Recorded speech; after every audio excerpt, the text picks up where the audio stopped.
Bom dia, irmãos, graça e paz. Tudo bem? Bom dia. Bom. Tudo bem? Tudo jóia? Dormiram bem? Essa pessoa não dorme bem, né? Dormiram bem? A gente vai dar continuidade ao que a gente tem tratado aqui na EBD. Esse mês eu fui aí acometido de uma questão profissional e aí a gente teve que trabalhar alguns dias aí, foi meio... Na verdade, em novembro vou continuar também, né? Mas esse final de semana agora deu para dar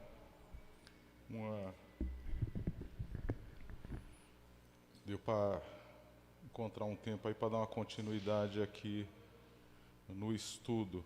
A gente está estudando o Manual de Ciências Bíblicas da SBB, Sociedade Bíblica do Brasil.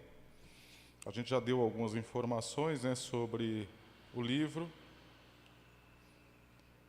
Ele tem algumas aulas que são importantes para a gente entender um pouco sobre essa questão da bibliologia. Não sei se o Daniel tem o arquivo só para projetar. Tem? Tá. A gente tem estudado um pouco sobre a bibliologia.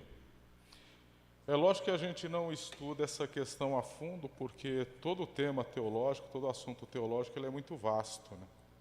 Ele é muito vasto. Então,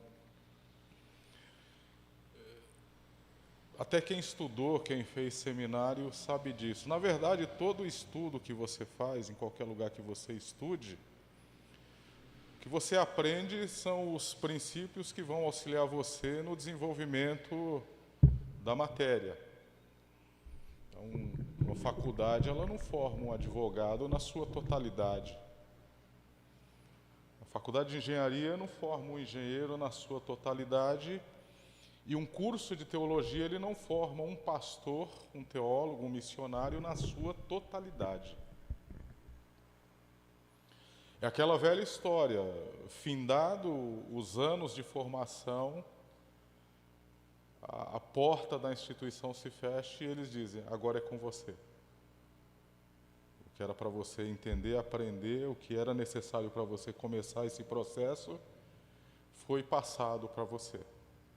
Então, é basicamente isso. Então, não é intenção nossa, de forma nenhuma, esgotar esse assunto em 50 minutos de aula por alguns meses. Então, assim, nós passamos aqui, transmitimos aquilo que é o básico da matéria, o básico que nós aprendemos, o básico que é ensinado nesse material da Sociedade Bíblica, mas do lado dos irmãos ao quê? Ao compromisso de olhar um assunto e fazer uma investigação muito maior. Porque o texto bíblico, ele requer investigação. A gente só aprende um pouco mais quando a gente sai da superficialidade e a gente faz o quê? A gente mergulha um pouco mais. A gente vai um pouco mais a fundo no texto. Eu tenho certeza absoluta de que todos aqui têm inúmeras curiosidades sobre questões da Bíblia. Não é verdade? É. Verdade.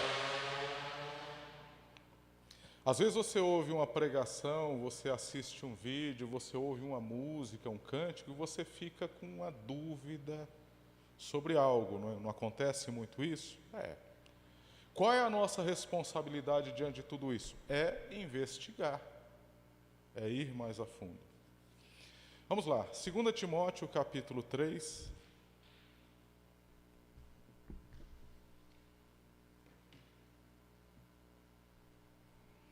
Versículo 14.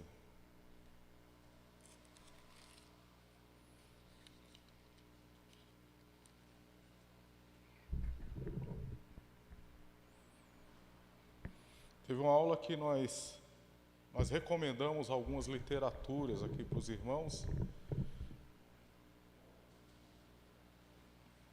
Se vocês quiserem, depois eu passo novamente quais são os livros.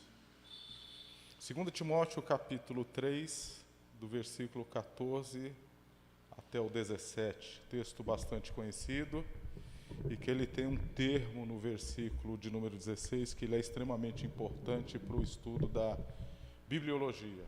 Acharam? Então vamos lá. Tu, porém, permanece naquilo que aprendestes e de que fostes inteirado, sabendo de quem o aprendeste, e que desde a infância sabes as sagradas letras que podem tornar-te sábio para a salvação pela fé em Cristo Jesus.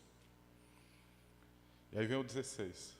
Toda a Escritura é inspirada por Deus e útil para o ensino, para a repreensão, para a correção, para a educação na justiça, a fim de que o homem de Deus seja perfeito e perfeitamente habilitado para toda boa obra. Amém? Vamos orar? Deus Todo-Poderoso, graças te damos porque tua palavra ela é disponível a cada um de nós. Se por papel, se por meio virtual, nós temos acesso a ela. Nosso país não proíbe fazermos a leitura da palavra, não proíbe a gente comprar, adquirir, não proíbe divulgar, não proíbe sentar do lado de alguém, qualquer que seja o local, e fazer sua leitura.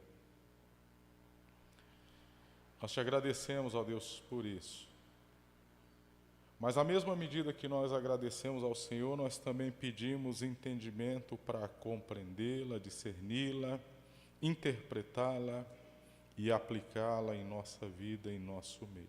Tua palavra é o fundamento da nossa vida. E nessa manhã nós pedimos a tua orientação, pedimos a tua direção para aquilo que vamos, ó Deus, aqui ler, falar e ouvir. Em nome de Jesus, amém.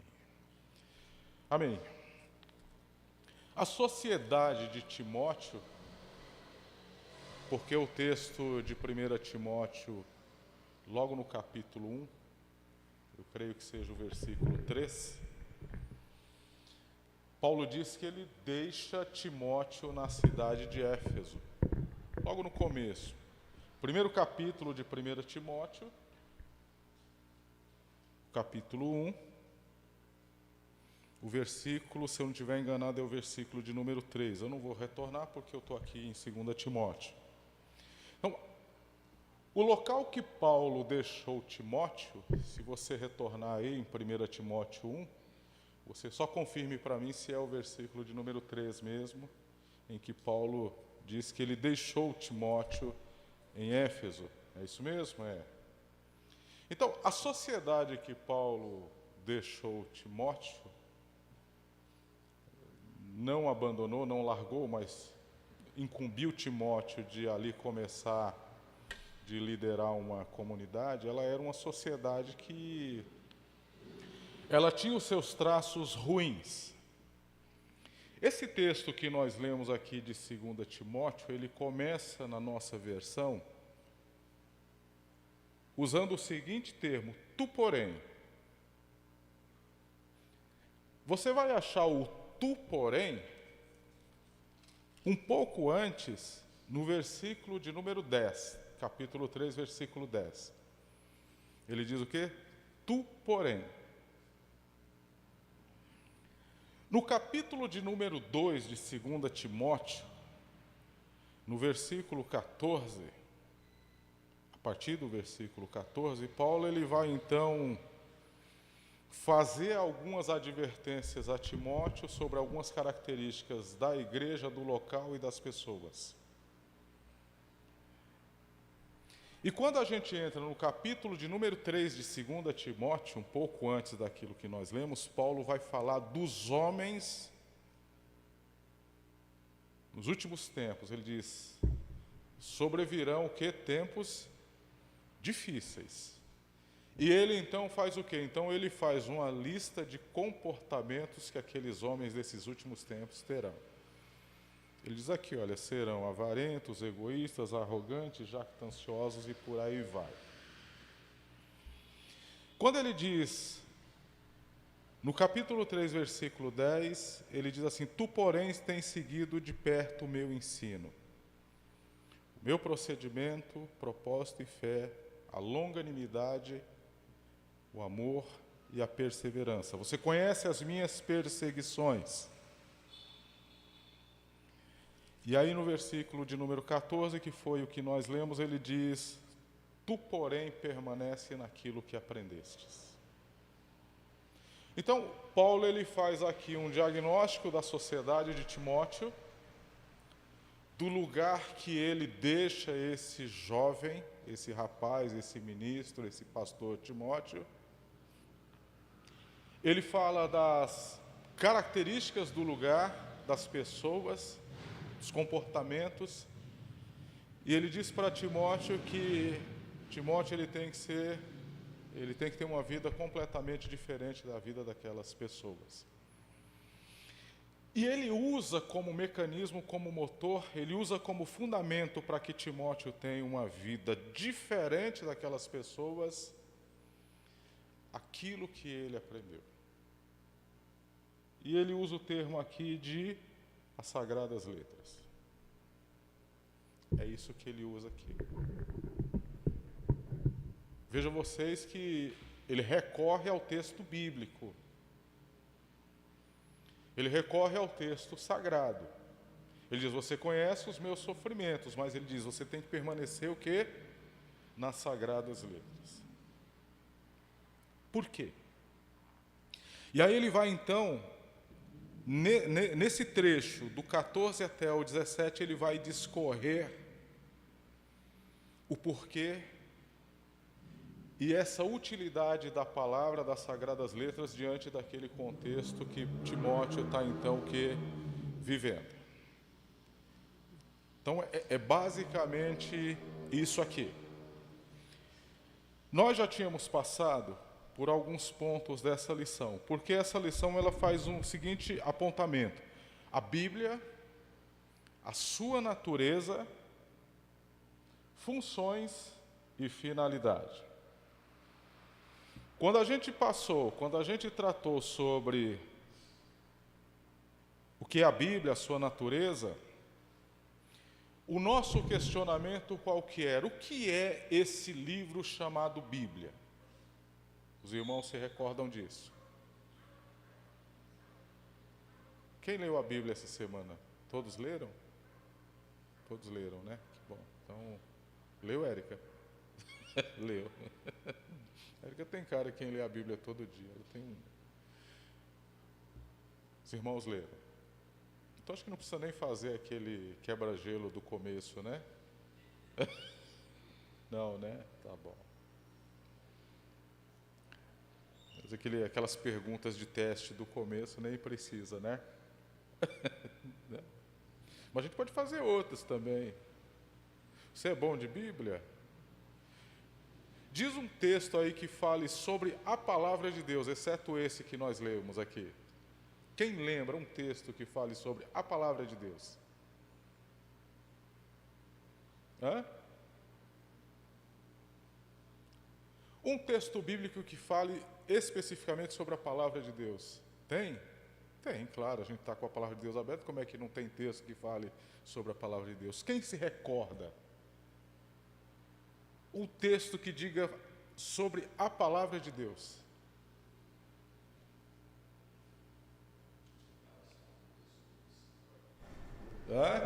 Isso, a Mauri lembrou lá, lembrou, Érica? Hebreus 4,12, um bom texto aí. Anote aí no caderninho para vocês fazerem a leitura depois.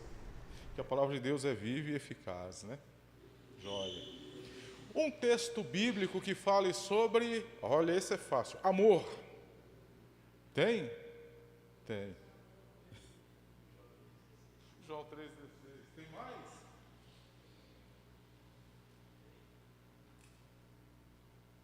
Deus amou o mundo de tal maneira, Deus é amor.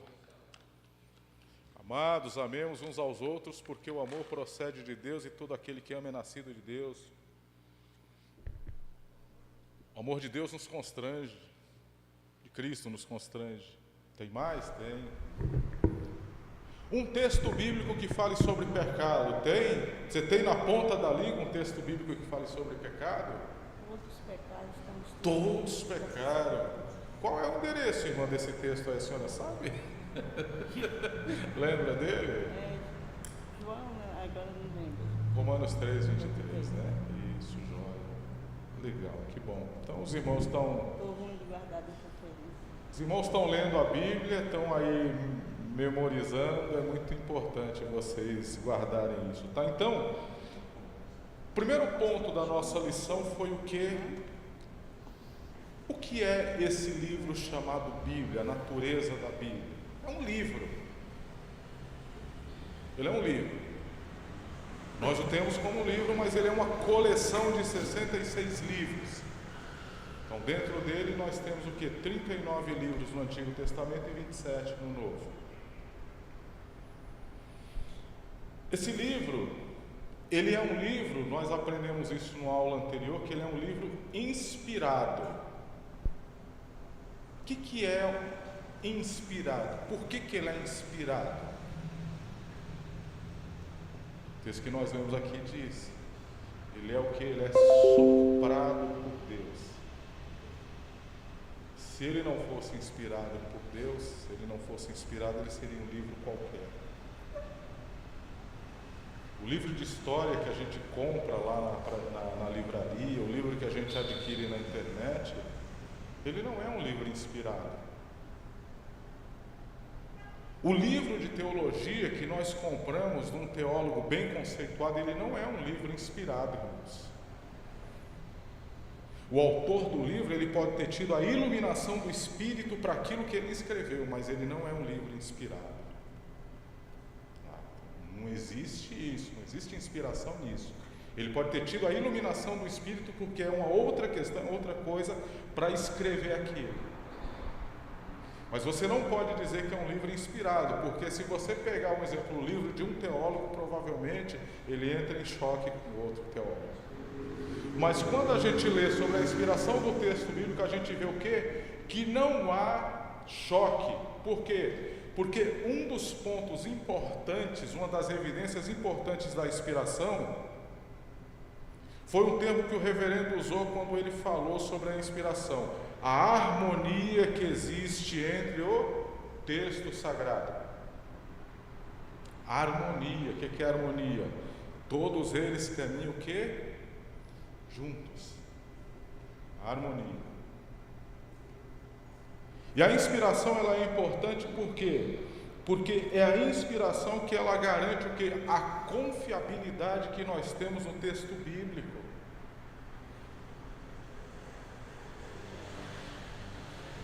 E nós vimos numa aula anterior alguns pontos, algumas evidências que são importantes para a gente entender o quê? A inspiração. Se nós entendemos que a harmonia e que o texto foi inspirado, isso está muito claro, por quê? Porque a Bíblia ela demorou 1.600 anos para ser escrita. São 1.600 anos, são 16 séculos. Ela foi escrita por mais de 40 autores diferentes, em lugares diferentes. E, no entanto, ela é o quê? Ela é harmônica. Olhando. O presbítero Douglas, ele tratou sobre uma questão importante, que é o quê? A função da Bíblia. E é o que Paulo diz no texto aqui. Ele diz assim, olha, ela é útil para o quê? Para o ensino, para a repreensão, para a correção e para a educação na justiça. O texto da lição, o autor, como o autor eles usam uma outra tradução, eles vão pegar outra tradução e eles vão dizer o quê? Que ela é útil para ensinar a verdade, condenar o erro, corrigir as faltas e ensinar a maneira certa de viver. Ensinar a verdade, condenar o erro, corrigir as faltas, ensinar a maneira certa o quê? De viver. Isso seria o quê? A função. E a lição de hoje, ela entra o quê? Na finalidade da Bíblia. Qual é a diferença de função e de finalidade? Uma pergunta interessante, porque quando eu peguei isso aqui a primeira vez para ler, eu falei função, finalidade. Qual é a função de qual é a finalidade de um fogão? Cozinhar. Para que você possa o quê? Ter o alimento. Só que para que o fogão ele cozinhe o alimento, ele executa o quê? Uma série de funções. O produto final é o quê? O alimento. O produto final, então, da palavra, o que é? Aí Paulo vai dizer aqui. Olha lá, versículo de número 15.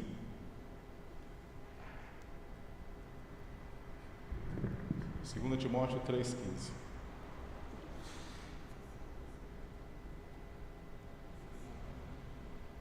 O que diz? Pode ler.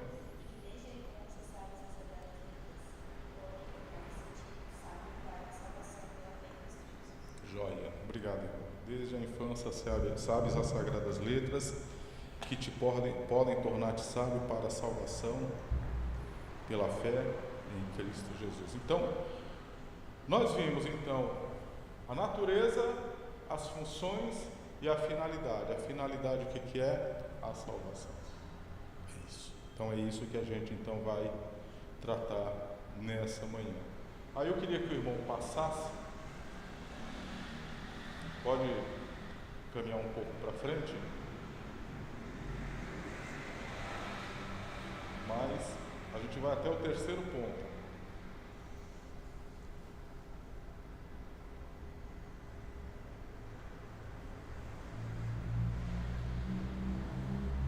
Até onde?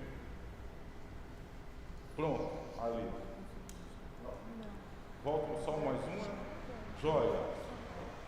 Na segunda coluna, lá embaixo, está escrito assim: há ainda uma terceira pergunta.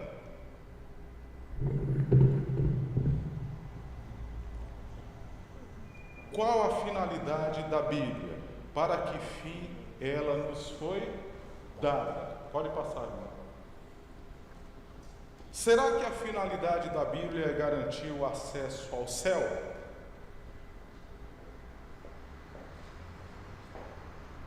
Se for dessa forma, qualquer pessoa que compre um exemplar da Bíblia e coloque na sala da casa dela, vai ter o acesso ao céu.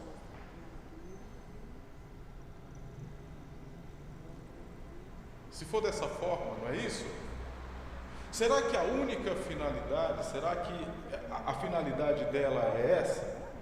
Porque aí se eu for lá na livraria, lá na Conde de Sarzedas, na cidade, eu comprar uma Bíblia, a pessoa comprar uma Bíblia e colocar dentro de casa, está garantido o acesso. O autor ele diz, não. Será que é para que se possa dizer quem não lê a Bíblia vai para o inferno? Será que a finalidade dela é responder todas as perguntas que nós temos sobre os diversos temas? Será que a finalidade então do texto sagrado é simplesmente ser um material para responder todas as perguntas e questionamentos que eu tenho sobre Deus, sobre Cristo? É? E ela dá todas as respostas, um exemplo que eu preciso? Tá, vamos tentar melhorar isso.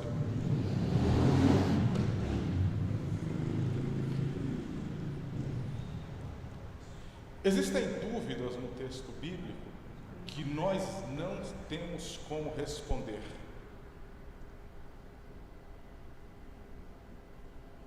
Existem. Olha a leitura mais para frente um pouquinho lá.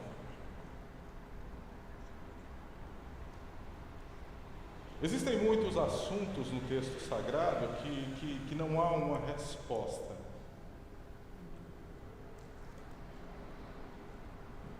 Olha lá, ó. Muitos gostariam que a Bíblia matasse a sua curiosidade sobre uma série de coisas ou respondesse um bom número de perguntas, mas ela não o faz. Não é esta a sua finalidade. Tem pessoas que ficam questionando termos e assuntos científicos, procurando respostas dentro do texto sagrado. E o texto sagrado, ele não é um livro científico, ele não é um livro de ciências. Tem. Aquela pergunta que está ali, olha lá, ó. Tem gente que gostaria de saber, por exemplo, com quem Caim se casou. Não tem? Eu vi essa pergunta, acho que no grupo da igreja uma vez. Tem. Tem mais perguntas? Tem um monte de perguntas. Quando você começa a ler, por exemplo, o texto sagrado, você vai ver que tem assuntos que eles não foram destrinchados ao extremo. Um monte de assunto. Um monte de assunto. Um monte de questão. E um dos problemas, eu creio, que dos leitores do texto sagrado, inclusive os cristãos, é tentar achar resposta onde o texto não responde. Eu tive um professor de seminário que, quando, por exemplo, surgiam algumas questões que nem ele mesmo sabia fazer alguma inferência, ele dizia assim para nós: leia Deuteronômio 29 e 29. Quer que eu leia? Leia, irmã, por gentileza. Antes da irmã ler, prestem atenção nesse texto.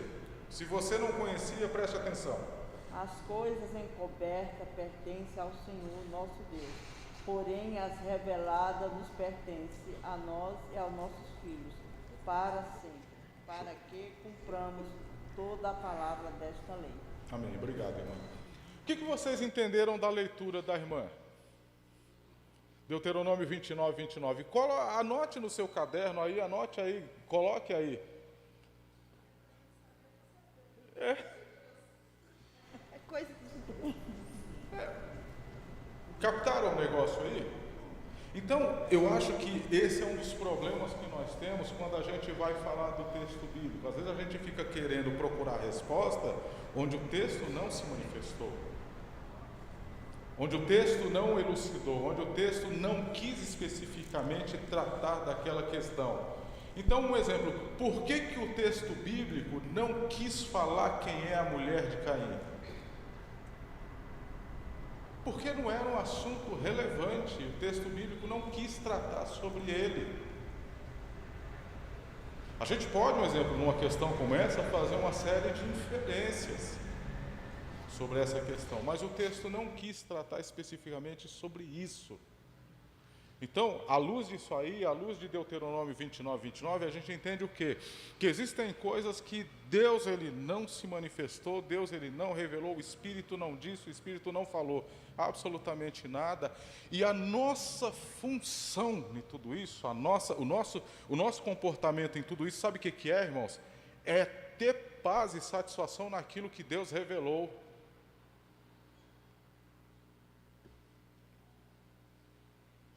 Porque é possível a gente, diante de tudo isso aí, a gente construir uma série de teorias mirabolantes sobre o texto sagrado. O texto não revelou. Eu vou falar para vocês, a mulher de Caim é uma só, viu? É um só.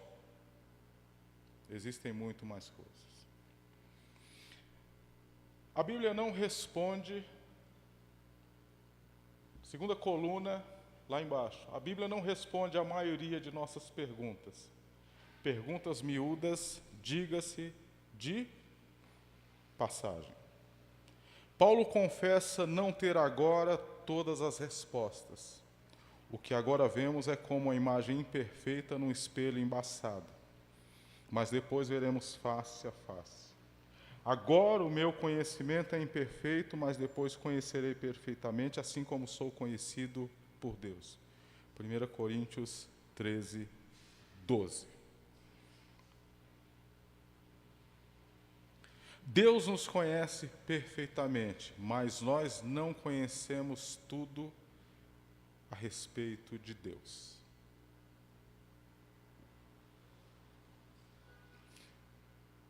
Tem um texto, eu acho que é Jó, ali no capítulo, no começo, que é proposto um questionamento mais ou menos assim: quem desvendará os mistérios de Deus?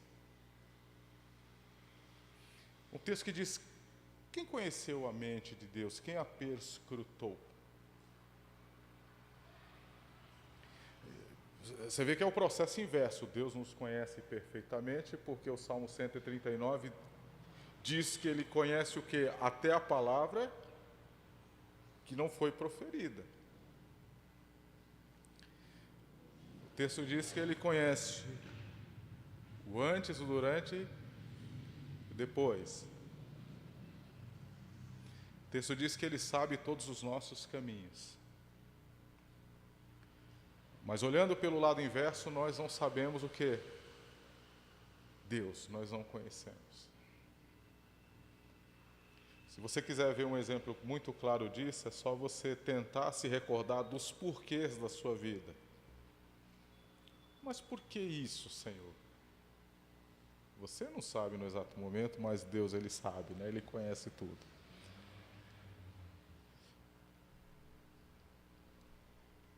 E aí, na leitura ali, ó, Deus nos conhece perfeitamente, mas nós não conhecemos tudo a respeito de Deus. Entretanto, sabemos o principal. Temos resposta para as perguntas fundamentais. Paulo lembra a Timóteo: desde menino você conhece o quê? As Sagradas Escrituras, as que podem dar a sabedoria que leva à salvação por meio da fé em Cristo Jesus. 2 Timóteo 3,14. Então, a finalidade da palavra do texto é o quê? A salvação. E aí a gente vai trabalhar em cima de alguns pontos que eu rabisquei aqui rapidamente. Vamos para o primeiro. A salvação nunca está desvinculada da pregação da palavra. Romanos capítulo 10, versículo 13.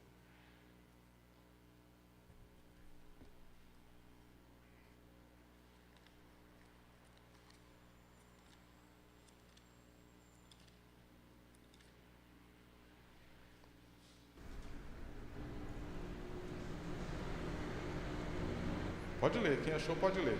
Aí você faz a leitura do 13 até o 15. Porque todo aquele que invocar o nome do Senhor será salvo. Como, porém, invocarão aquele em quem não creram? E como creram naquele de quem nada ouviram? E como ouvirão se não há quem pregue? E como pregarão se não foram enviados? Como está escrito: quão formosos são os pés dos que anunciam coisas boas. Amém. Obrigado, irmã. Outra pessoa, leia Atos capítulo 14.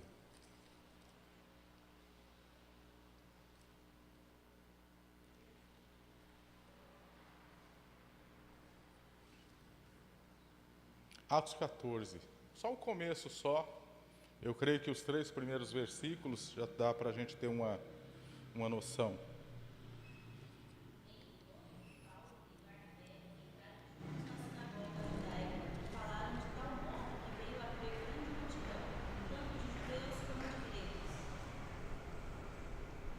Fala mais um pouco, irmão, até o 3, por gentileza. Mas os judeus incrédulos incitaram e irritaram os ânimos dos gentios contra os irmãos. Entretanto, demoraram-se ali muito tempo, falando ousadamente do Senhor, o qual confirmava a palavra da sua graça, concedendo que, por mão deles, se fizessem sinais Já que você está no capítulo 14 de Atos, vai até o 16, por gentileza.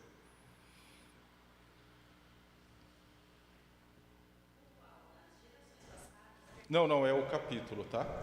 Acho que eu falei versículo. É o capítulo 16, por gentileza.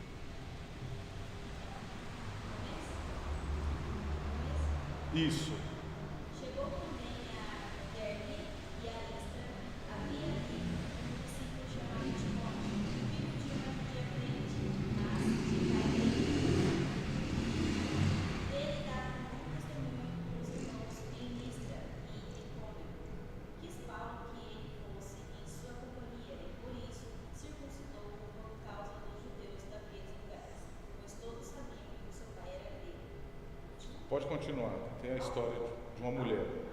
Ao passar pelas cidades, entregavam aos irmãos para que os observassem as decisões tomadas pelos apóstolos e presbíteros de Jerusalém. Assim, as igrejas eram fortalecidas na fé e dia a dia aumentavam em número. Tá, lê o 11, por gentileza, a partir do versículo 11.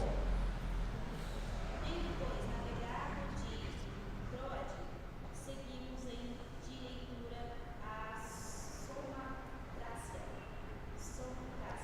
No dia seguinte, a Neápolis e dali a Filipos, cidade de Macedônia, primeira do distrito de Roma. Nessa cidade permanecemos alguns dias. No sábado, saímos da cidade para junto do rio, onde nos pareceu haver lugar de oração. E assentando-nos, falamos às mulheres que para ali tinham concorrido. Certa mulher, chamada Lídia, da cidade de Tiatira, vendedora de fruta, temente a Deus, nos escutava. E o Senhor lhe abriu o coração para atender às coisas que Paulo dizia. Obrigado. Tá bom. Então, olha só, nós lemos então 3 textos. Nós lemos Romanos capítulo 10 do 13 ao 15, que é um texto aí clássico. Nós lemos o texto de Atos capítulo 14, Paulo na cidade de Icônio.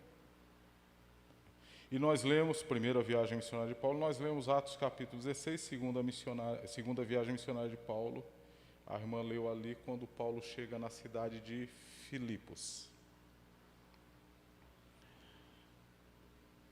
E você vê que, tanto em um lugar, você pega Atos capítulo 14 e Atos capítulo 16, o produto final ali é a salvação, porque ocorre. Atos capítulo 14 é dito que os judeus incrédulos, eles não se converteram, eles não aceitaram, eles tiveram um resultado em suas vidas completamente diferente, mas o texto diz que pessoas o quê? Pessoas se arrependeram e se converteram. E no capítulo 16 de Atos, que a gente leu, o apóstolo Paulo ele vai para um lugar em que as pessoas se reuniam para a oração. E o texto diz que ele falou que as mulheres. E elas escutavam. E no meio de todas essas mulheres, no meio de todas elas, diz que uma mulher chamada Lídia, o texto diz que o Senhor lhe abriu o coração. É muito interessante porque a primeira vez que eu li esse texto, isso passou, desapercebido. Isso passou desapercebido. Você faz aquela leitura meio que sem compromisso, aquela leitura meio que superficial, aquela passada de olho no texto, isso passou desapercebido. Atos capítulo 18, o texto diz que Paulo está em Corinto, se eu não estiver enganado, e tem uma parte do texto que ele diz assim, o texto diz assim, continue pregando porque tem muita gente nessa cidade. Atos capítulo 18. Mas você vê, a pregação, ela está o quê? Ela está embrenhada dentro de todo esse processo.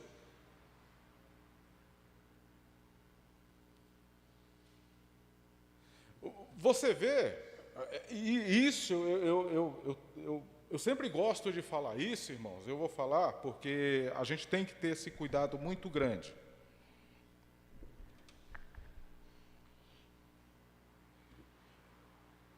Deus, ele trabalha pela pregação.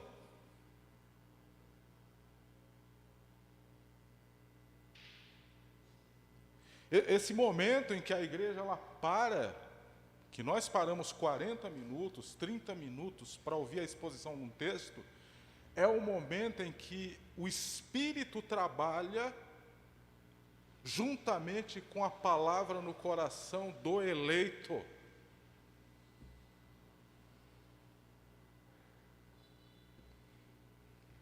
Percebe? O apóstolo vai na cidade, ele prega, alguns rechaçam, outros, no entanto, abraçam a fé. Ele vai numa cidade, ele prega, ele fala às mulheres, num rio que elas se reuniam, as pessoas se reuniam para oração, ele fala, o Espírito trabalha no coração de uma mulher. Ele vai numa outra cidade, ele prega e o próprio Espírito diz, eu tenho muito, continue a pregar porque eu tenho muita gente ainda nessa cidade. Então, o motor do negócio é a pregação. Por que a gente tem que ter um cuidado e uma seriedade muito grande com isso? Porque às vezes a gente suprime a pregação. Eu não sei se vocês já tiveram essa experiência, e eu já tive, de ser convidado para ir num evento. Eu já fui convidado para pregar no evento e falaram, a pregação é 10 minutos só, tá? E você fala, o que você faz em 10 minutos? Porque tem texto bíblico que nem em 10 minutos você consegue ler. Você gasta 2 minutos lendo o texto bíblico, 30 segundos orando, sobra 7 minutos e meio para você fazer uma exposição. Como? E aí, a homenagem para o fundador demora 20 minutos, a entrega dos presentes demora 40, o coral de não sei quem demora 1 hora, o solo de não sei quem demora 15 minutos, e lá no final de tudo, sufocado por tudo, reprimido por tudo, coloca-se o quê? 10 minutos de pregação. Irmão, se Deus ele pode falar por um coral, se Deus ele pode falar por qualquer coisa que seja dentro de uma igreja, porque Deus não está encarcerado. Mas vocês percebem que muitas vezes nós, para aquilo que é o essencial, para aquilo que é o fundamental, nós entregamos o menor tempo de tudo. Eu já tive situações assim. O pastor que tem mais experiência de ministério, eu não sei se ele já passou, mas eu já passei por experiências assim, tanto de ter que ir falar, tanto de ir participar.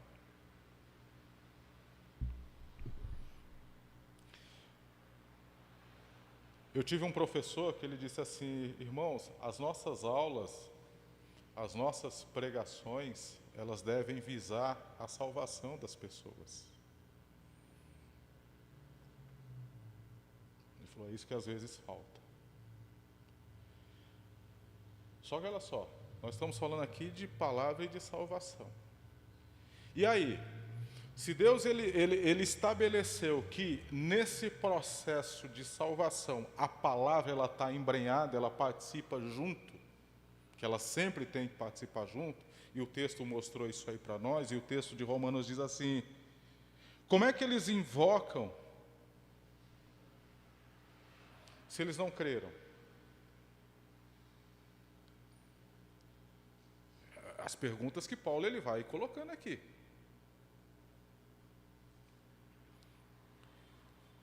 E como é que eles creem se eles nunca ouviram?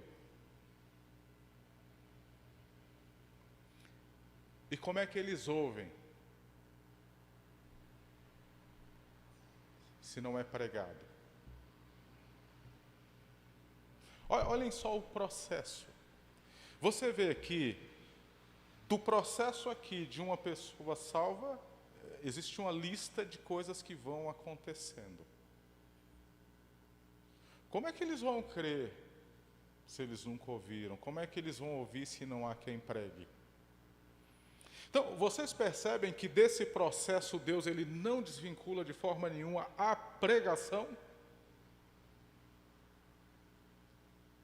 Vocês percebem que quando Paulo chega nas cidades, a preocupação de Paulo é com a pregação?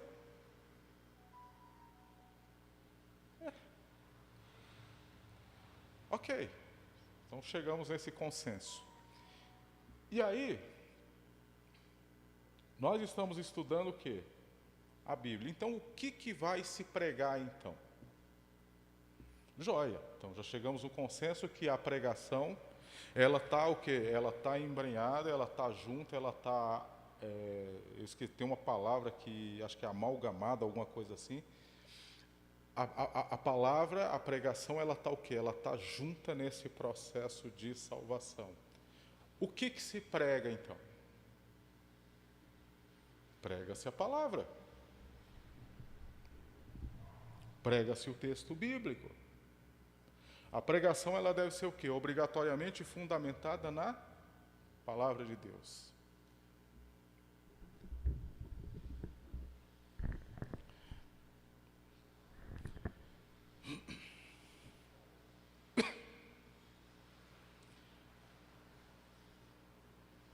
Isso às vezes foge. A gente vai pregar, a gente fala mais de outras coisas do que da palavra.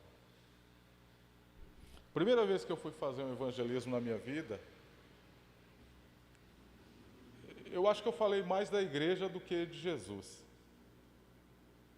Falei, a minha igreja é legal, as pessoas são bacanas, o banco é confortável, a música é boa, o pastor é bacana, tem confraternização, tem aniversário, tem classe para as crianças. Isso não é pregação. Isso é oferecer um local para a pessoa. Mas isso não é pregação. Porque não é isso que muda, não é isso que transforma. A pregação, ela é fundamentada o quê? Na palavra de Deus. Quando Pedro prega, Atos capítulo 2, um dos pontos que ele frisa é retornar à profecia de Joel capítulo 2, 28. Quando João Batista ele diz arrependei-vos porque é chegado o reino de Deus, ele retorna ao texto sagrado.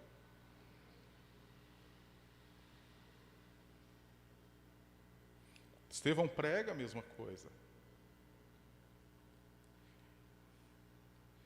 E aí, para a gente ir, então, encaminhando.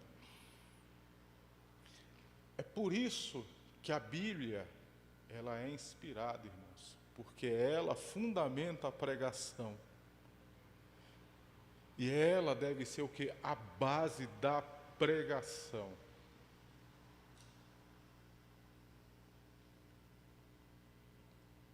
Ela é a sustentação, o alicerce da pregação é esse texto que nós estamos aí estudando, no caso. É ele. É ele que deve ser apresentado, é ele que deve ser transmitido, é ele que deve ser exposto. É esse texto. É ele que deve ser demonstrado para as pessoas. Então, Deus ele determinou que a pregação ela está dentro do processo de salvação e a pregação ela é fundamentada onde? No texto bíblico, no texto sagrado. Por quê? Porque o texto sagrado ele é inspirado, ele é a palavra de Deus. Então, quando você pegar uma pessoa na rua, na sua família, em algum lugar, e você falar assim que ele está separado de Deus por conta do pecado, Você não está inventando isso. Você não está inventando isso. Quando você pegar alguém na sua família, na rua, no seu emprego, no seu trabalho, no seu meio, e você falar assim, Deus criou o homem perfeito e o homem pecou, você não está inventando coisa.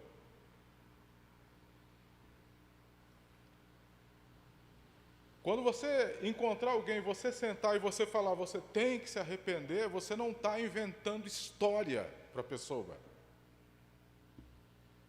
Você não está inventando.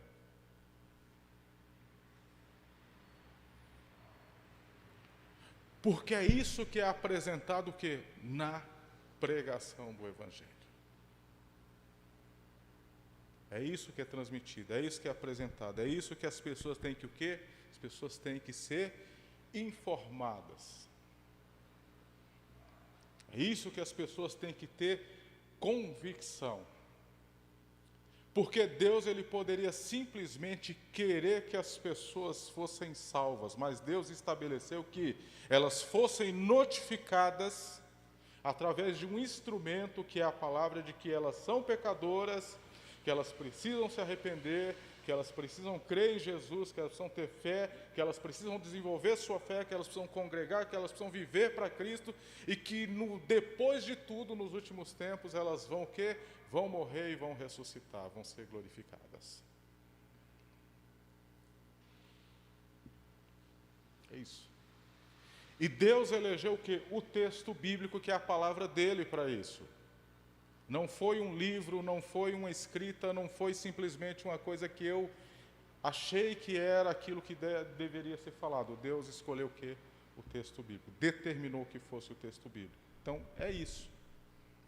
A finalidade o quê? Da palavra, ou seja, a finalidade é a salvação. E é aquilo que Paulo diz para Timóteo aqui. Que podem o quê? Te tornar-te sábio para a salvação. Amém? Alguém quer falar alguma coisa? Reverendo, fale alguma coisa aí, meu irmão, por gentileza. Não. Alguma... Eu acho que hoje a gente perde muito por não conhecer as Escrituras. Nós estamos vivendo uma época onde as pessoas são mais voltadas a viver de acordo com o que elas sentem, de acordo com o que elas pensam e de acordo com o que elas vivem. A experiência tem definido a maneira de se enxergar o relacionamento com Deus. A gente vê isso muito no movimento pentecostal, em alguns movimentos neopentecostais, a experiência, a subjetividade, o pensamento, os sentimentos, é que norteia como as pessoas dentro das igrejas devem viver. Isso tem um pé no ideador teológico, o Schleiermacher, porque ele dizia que Deus pode ser conhecido a partir da experiência, a partir da subjetividade. Então, quando a gente deixa de confiar na suficiência das Escrituras, na inerrância das Escrituras, a gente passa a viver de acordo com o que a gente acha que é de Deus, de acordo com o que a gente vê e automaticamente determina ser de Deus.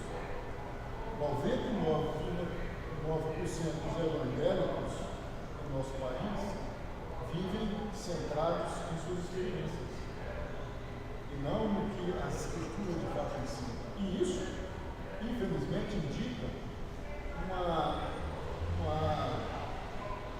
certa desconfiança, uma certa descredibilidade para com o texto bíblico. Existem muitas igrejas hoje que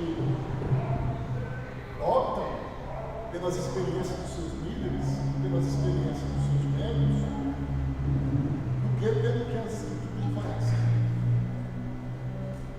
E quando há o entendimento a partir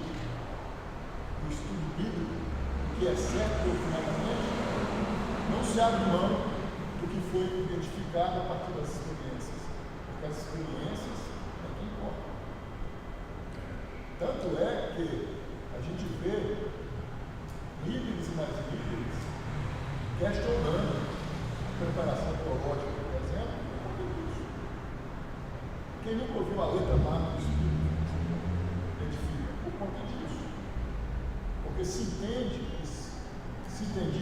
ainda no movimento, quanto mais estuda, mais se afasta do suposto verdadeiro, do suposto real relacionamento com Deus, que tem a ver muito com a experiência individual de cada um. Então, o analfabetismo bíblico é gigantesco hoje. Há uma falta de conhecimento das Escrituras, porque a prioridade não está em conhecer as Escrituras, a prioridade está em saber o que de fato se entende por ser vontade de Deus ou não.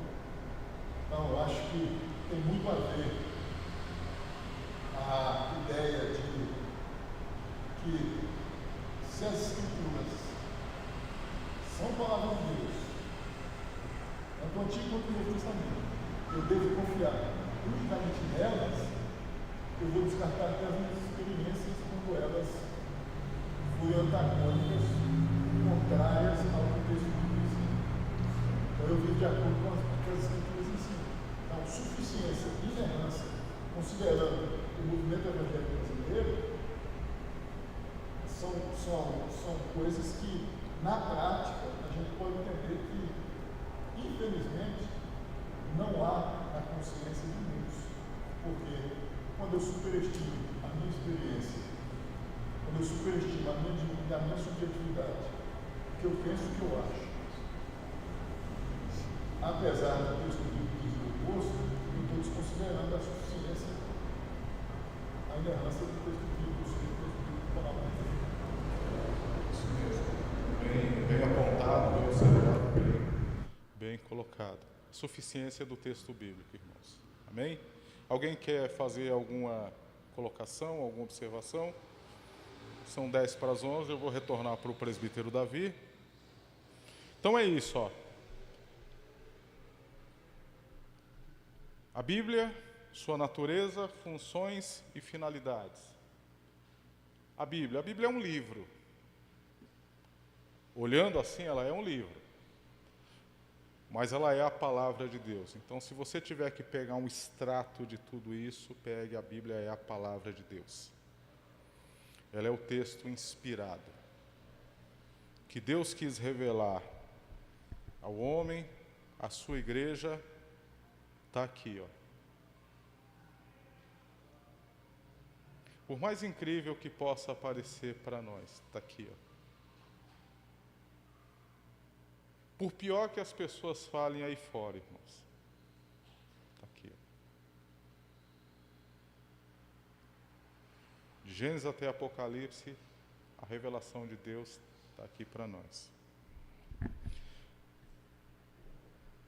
Ela é inspirada, e o fato de ser inspirada garante para nós a confiança, né? Confiança de que ela de fato saiu do Espírito Santo. Confiança de que nós temos um texto que ele é verdadeiro. Para que ela serve? Quais são suas funções? Ela ensina a verdade.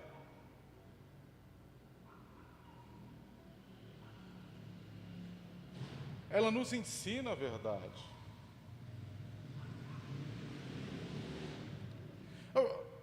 Vamos ser sinceros com nós mesmos. Irmãos, quantos erros que nós cometíamos antes de sermos resgatados por Cristo, que hoje nós não cometemos mais, e que foram movidos, que foram mudados, transformados pelo ensino da palavra. Um monte. Gente, a palavra, ela tem que permear a nossa vida por completo. Então, se ela permeia a nossa vida por completo, ela muda tudo. Tudo, tudo, tudo. Nossa relação com as pessoas, nossa visão de família, de dinheiro, de trabalho, de sociedade, tudo. Tudo.